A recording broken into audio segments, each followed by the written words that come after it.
Thank you so much for joining me on Ethocast. It is always good to be with you. And it's always good to speak to somebody who's a fellow speaker, especially someone who is trying to help folks build their leadership skills in Greek life. And so I just happen to have someone who has been doing that kind of work as well. Her name is Ali Hornung. And, among the many things that Ali has done that has been pretty cool, probably one of the coolest is being Miss Rhode Island, and also running a nonprofit right now. So, Ali, thank you so much for joining me on Ethocast. How are you? I'm doing great. Thank you so much for having me. No problem. So let's start with your sorority. You joined Sigma Delta Tau at the University of Rhode Island. So let's start with why you decided to join that sorority, and what did you learn from that experience that still sticks with you today? I joined Sigma Delta Tau after, rushing all of the different sororities, and each one of them had such awesome members and different qualities about them that I loved. Um, my mom and my grandmother are alumni of Sigma Delta Tau, so definitely was on my radar, but I wanted to, pick a sorority because I loved it, not just because my family loved it. And what it really came down to for me is I've been really passionate about philanthropy my entire life, but I also wanted to have a college experience, and I really saw the ability to have that balance within Sigma Delta Tau. And people weren't just going to look at me as like, here's the philanthropist. Like, I could still be a normal college student and have fun and hang out with my friends and meet new friends. And I really valued that and had that great opportunity in SDT. And one thing that I took out of the sorority, I took so many different things. I I think probably the greatest lesson is that it's not, it's quality over quantity, right? Because there's so many members in every single sorority, and you can't be close friends with everyone. I happened to meet two of my best friends in the sorority, Lauren and Claudia, and I love them dearly, and I'm still friends with them today. And so, but I have those connections with my other sisters for the rest of my life, and we're still cheering each other on from afar. Oh, that's pretty cool. So you're a legacy. So where were your mom and your grandmother initiated? My mom was initiated at the University of Rhode Island, and my Grammy at Buffalo. She was I think she was in like the fourth chapter ever created of SDT, which is really cool. SDT was created because Jewish students didn't really have a place on campus. And so that was really cool to me growing up in a Jewish household, even though, it's no longer just Jewish students in Sigma Delta Tau. It was just kind of a tradition thing that stuck out to me and was really cool. And my Grammy actually surprised me, and she pinned me at my initiation. Oh man, that Yeah. is very cool. One thing I want you to do is tell me quickly about your nonprofit. Yeah, so I founded Glimmer of Hope in 2020. I've been a very passionate pediatric cancer advocate since the age of 12. And my friend Ella, she battled leukemia. She unfortunately passed in 2019 when she was only 14 years old. And she really, really inspired me in the work I do today. She actually wrote a letter to American Girl and asked them to make a doll without hair when she lost her hair. And she named her doll Hope.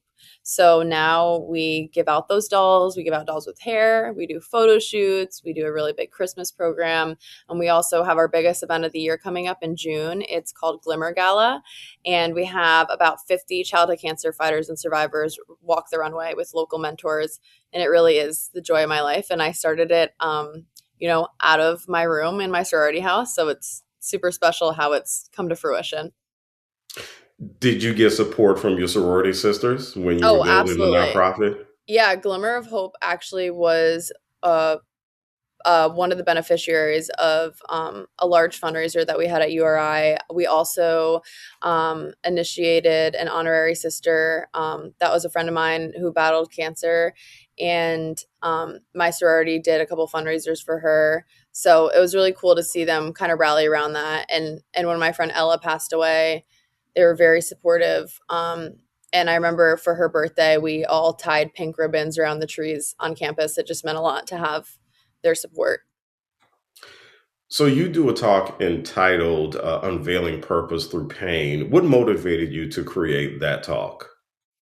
I lost my friend Ella 1 week before starting my sophomore year at URI, and I felt extremely lost in that time. I isolated myself a lot from my sorority sisters and my friends. I felt like I the world was moving and I wasn't moving with it. And then I found purpose and glimmer of hope and in creating that and in continuing Ella's legacy. And I think what I came to the realization that there's a lot of college students that are grieving, as I saw many of my sorority sisters, lose very important people in their lives over the years. And I was like, oh my gosh, I know how they feel, but I don't think, other people, like, I felt so internally bogged down, but I don't think from the outside other people noticed. And so I wanted to create that talk to, motivate college students not only to check on one another, but also how to internally deal with your grief, because, no one's really going to pull you out of that besides yourself. Yeah. How does Greek life make that different?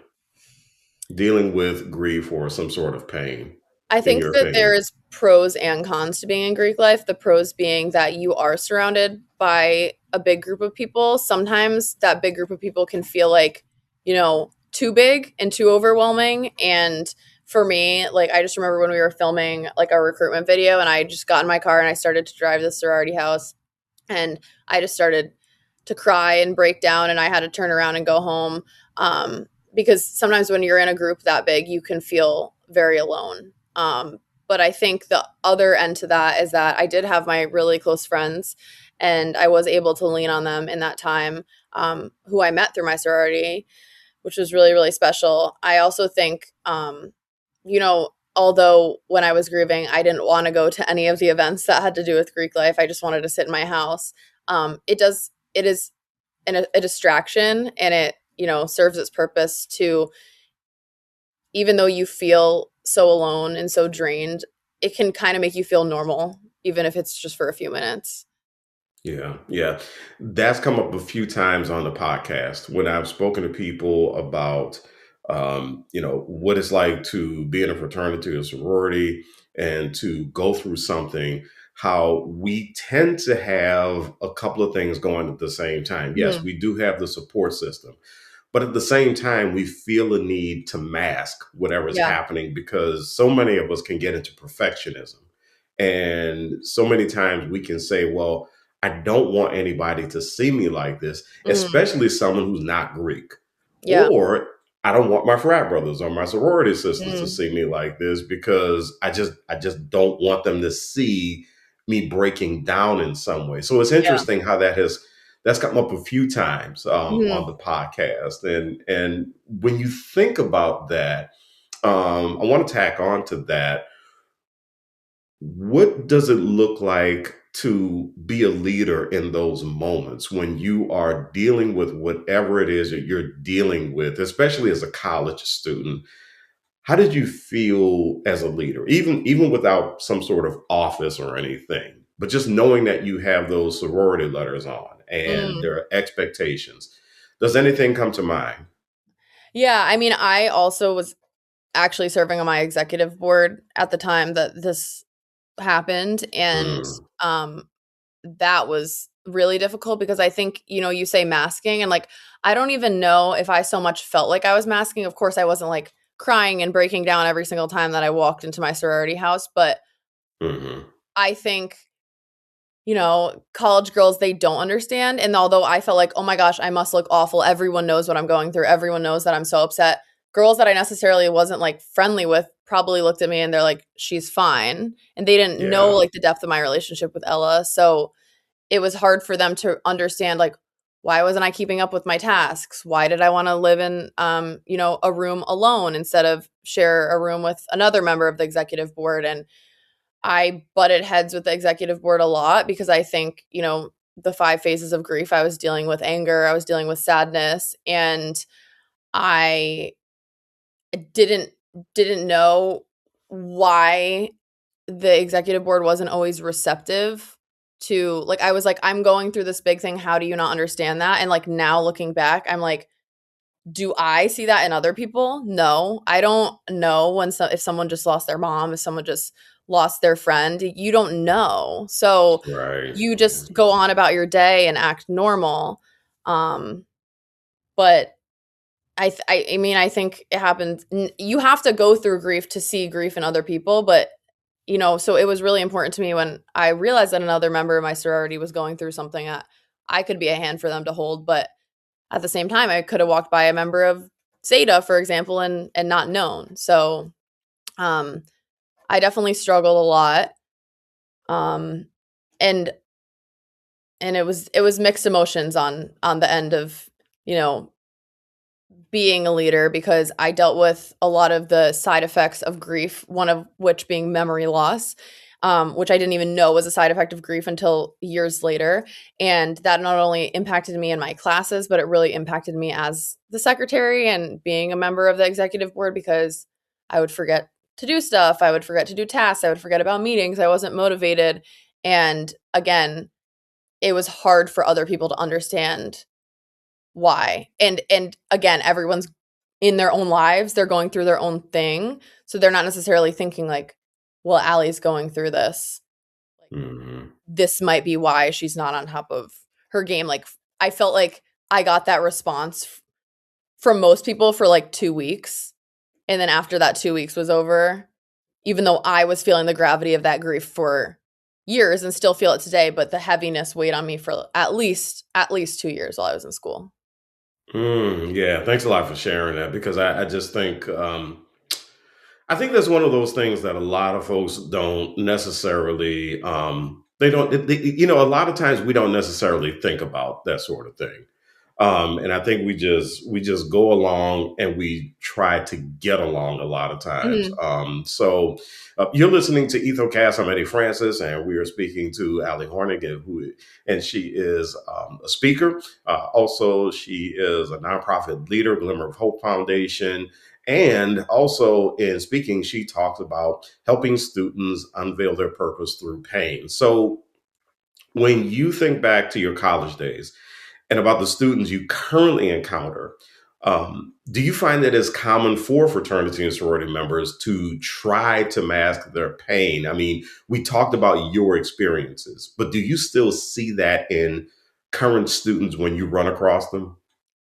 Absolutely. I think if the only reason that I would know that a student's grieving, whether I was in college or today, is if they post it on social media. Like, if I saw them Yeah, in person, I would never know.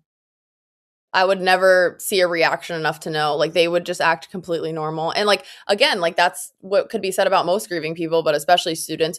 What are you gonna do? You're expected to show up, and nobody wants to be around someone who's just depressed all the time. And it's like the same thing that I with working with grieving parents and bereaved parents and Glimmer of Hope, it's like they look at me and they're like, well, what am I supposed to do? Am I supposed to go out and just cry all the time? No, like no one wants to be around that. So you just learn to live with the pain, and then you have to deal with the repercussions when you go home at night and are by yourself. yeah. It's interesting that you mentioned that a lot of times you won't know unless they post something on social media. I did this social media experiment once, Mhm. and I deliberately did this post where I made the argument on TikTok. I made this argument. Actually, I did it on both TikTok and Instagram. And I made this argument that if people show you only the best of their Mhm. lives on social media, that is just as thoughtful and just as honest and just as authentic as someone who is telling you about bad things happening in Mm. their lives because Mhm. they're making that choice. They're Yeah. making that conscious choice. The interesting thing about that, Allie, was how many people said, if I don't see bad things happening in your life, you are not being honest with me at all.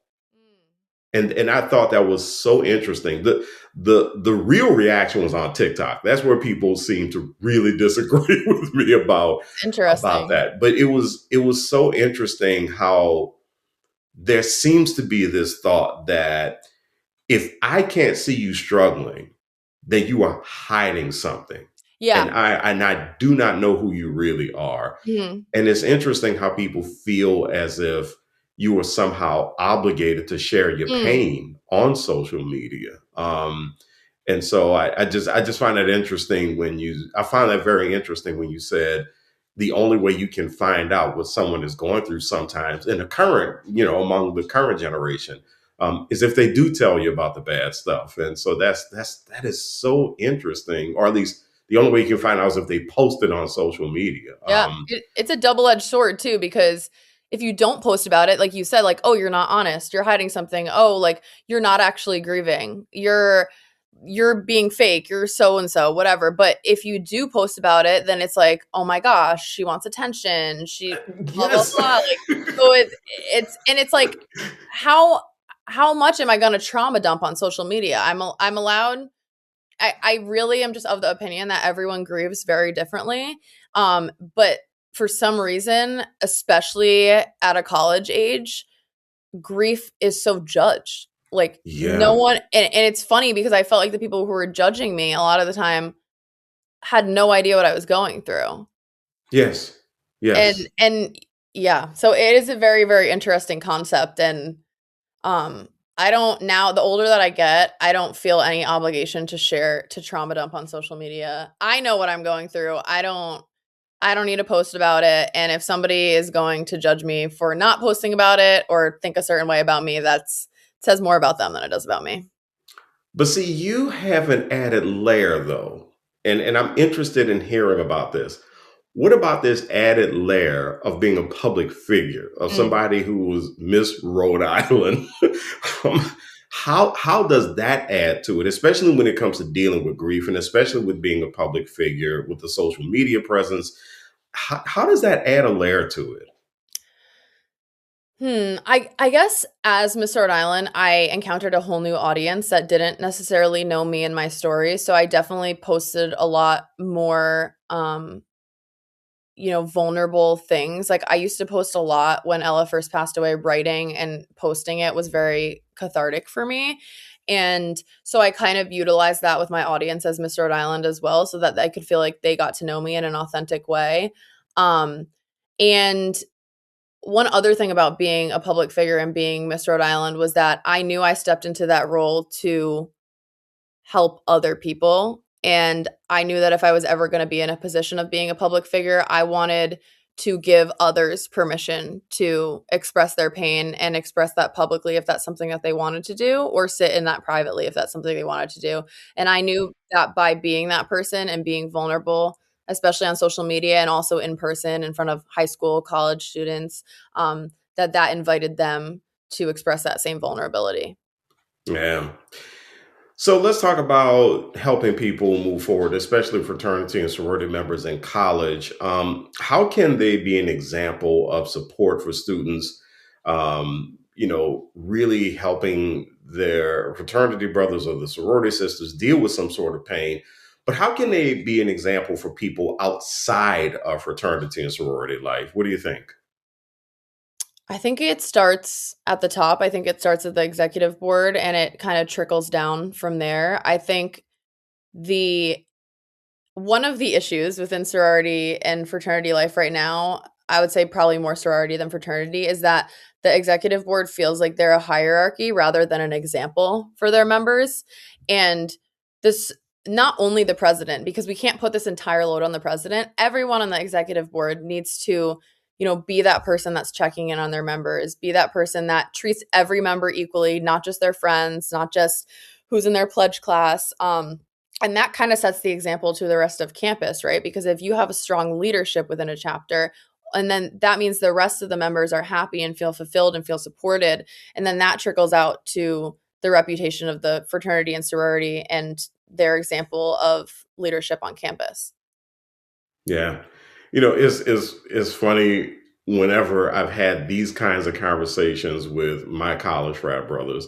And I've said, hey, listen, you wanted this. Hmm. So now you have it. Yep. First of all, you wanted to wear these letters. That in and of itself is a responsibility. It is. It But is. now you're a chapter president, you're a vice president, you're a treasurer. You have now another layer of responsibility of leadership, and the look on the look on their faces when they realize how much they've taken on. Mhm. In which case, I think this is where it's really important for us to learn how to lean on each other, Yeah. because the leaders can't do it alone. But I do Mhm. agree with you, though. I would definitely agree with you that that the leaders do have to realize how they set culture and that sort of Mhm. thing. So, and the reason I ask that question is I always think about how people outside of the fraternity were Mm. always watching us, just watching us like hawks. Yeah, And half the time we it's true. didn't realize how closely people were watching us. It's very true. I distinctly remember, I will literally never forget this. I was in, an honors class my freshman year, and it was a very small class in the honors college. I think there was probably like 16 of us. And at the I remember, introducing myself to everyone, and we were talking, and I said, "Oh, I'm a member of Sigma Delta Tau," and this girl kind of gave me this look, and I was like, "Whatever." But we ended up, kind of becoming friendly. There was only not a lot of us in the class, and everyone was very different, came from very, very different backgrounds. It was a diversity and inclusion class, actually. And at the end, we had to go around at the end of the class. We had to go around and say, I don't know exactly what it was. It was like something like that, like changed our perspective or whatever about, the class. And that same girl that had given me that look that first day, she said, I was quick to judge Ali because she's a member of Sigma Delta Tau, and I had a preconceived notion of them and their reputation on campus. And I learned that you can't judge a book by its cover, and you can't judge people by what you hear about, the groups that they're in. And it really made me think, because I was like so taken aback. First of all, I was like, I'm my own person. I belong to this chapter, but if you could only meet, so many different people in this chapter, the five people that you see on Instagram, they don't own this chapter. They don't speak for the entire chapter. And even them, maybe you don't know them personally. Maybe if you came to know them personally, you would know that they're projecting because they have their own struggles internally. And so I think that we, especially as college students, chalk everything up to, oh, this is how this fraternity is, this is how this sorority is, and we don't actually get to know and realize that there are 200 plus individual members in each chapter, and they all have something different to offer. So that really enlightened me and made me want to, establish that meaning throughout the rest of my years on campus. So, the last word here, what advice would you have for current fraternity and sorority members on campuses who are both experiencing pain and close to those experiencing pain? I think it can never hurt to just step in even when you're not asked to step in, and I think that that's, I was really projecting my pain on my friends when I lost Ella, and I was like, "Don't come anywhere near me. I don't wanna see you. I don't wanna talk to you. I wanna be alone." And but what friends don't realize is they take that too literally. They don't know how much it means to show up for their friend, to show up at their house, to just send them a simple text, and not necessarily, "How are you doing? How is it?" Because that can get exhausting, but like, "Hey, do you wanna go out tonight?" People didn't ask me to go out because they thought, "Oh, she's grieving. She doesn't wanna go out." But I wanted a lot of things, anything to distract me during that time. And so it hurts to not only isolate yourself, but be isolated because you're grieving. So definitely reach out to those people, and um you never know, people change and a lot when they're grieving. So even if you're not that close to that person, to reach out to them and be a support for them, even if you don't know them at all, just, but you're a member of their chapter, a member of a different chapter, just say, "Hey, I know what you're going through," and you're there to be a support and actually mean it and follow through on it. Ali Hornung, she is a speaker, also CEO of the Glimmer of Hope Foundation. Thank you so much for joining me on Ethocast. Thank you for having me. I appreciate it.